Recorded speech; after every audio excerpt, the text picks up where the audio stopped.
كهرلنا شيءنا وحوي حسبيات المسؤولية اللي وحوي أنا حكومة تلابا كاستيقاظ الصار إلى عليا كارك هيا ومضى أوبن ديجان وحي يكون جفين يوحي يكجابيه إلى مضى أوبن ديجان وحسبي معارض الله جبهه waxa umadu inay wax kala doortaan loogu bandhigayaa waa wax talaabooyinka xukuumaddu ay qaadayso wixii umada ugu jabo inay umada magaranaysa ku wargeliyo ayaa xisbiga mas'uuliyadiisa arrintaas saldhigga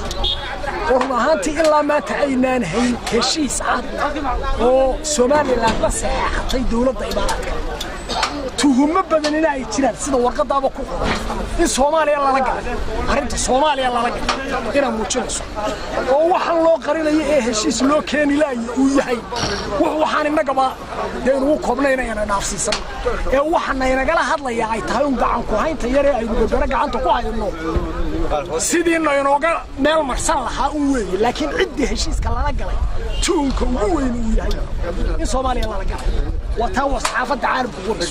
يعني ماذا هاي لما هاي صدق هاي نفر هاي وتكور هيسانين محاكورة هذا حساب أنت دوري يقول يا صومالي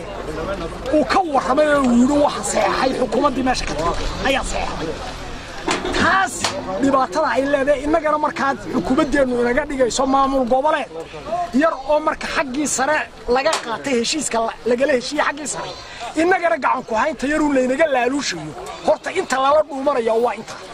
هدي أنا تاسيتشرين حكومة وحوي بلاي وحن ودي بلاها ودي واحدة بيكين لها ويصورنا ما يستطيع يقول له هالشيء كا قد بدي سواكا هبل يهبل باص هاي وحصين حقوق كلها وحسن واجب من يقول لي أي كين لها مركز تام دام أن لهي تلقادنا يا وحوي يوم تايدا كفر شجرة يسلا تذكر ورا صحيح ترى كان وربهين عالم كله ما أي شيء جيا إن أرنت الصومالي الله لك هيا ما قرنا سهرتي حقق بقولس مركا دبعتوي كولا يسلي جاس إيوه محل كورة هذا سامين تطبنا ومنطقة كويران دول أو حسب جودني كسر ديارية دراسة ده ما قرنا علمي يسن كسر ديارية هيا هيدين لود لك لا إلالية طك يدراسة ده لك لا إلالية arrintaasoo markaa wasiiru dawladda arrimaha guduhu warqad ka soo saaray buurinaysa qawaaniinta dalka iyo qaraar hore oo maxkamadeed oo yaalay labadaba dhig ku ah ayaa ka warhaysay oo lagaga xiray xisbiga wadani lagaga xiray madashii uu ku qaban lahaa soo bandhigi lahaa cilmi baarista tamaanta aan ka dacwoonayna waxa weeye waa cilmi baarista la soo bandhigi lahaa ee iska hor taagtay xukuumaddu iyadoo meel kaga dhacday oo ku gafaysa dastuurkii iyo qawaaniintii doorashada qawaaniintii axsaabta iyo maxaan ku raahdaa qaraarkii maxkamaddu ay hore uga gaadhay arrinka mar dambaanu keenay taa haddii alla yiraahdo waxaan rajaynaynaa in uu ka soo bixi doono qaraar dimuqraadiyadda anfaca